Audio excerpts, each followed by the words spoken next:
To find browsing history on the Samsung Internet app on Samsung Galaxy S24 Ultra, open Samsung Internet app, tap the three horizontal line icon at the bottom right, and then tap History to view all saved browsing history. To visit a site, tap the entry.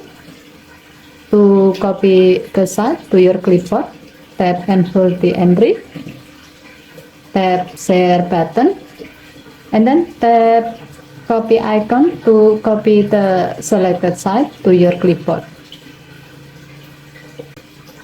To delete a history, long tap the entry, tap delete, and then tap delete on the pop-up to continue deleting the selected history.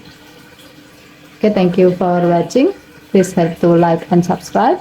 Have a nice day.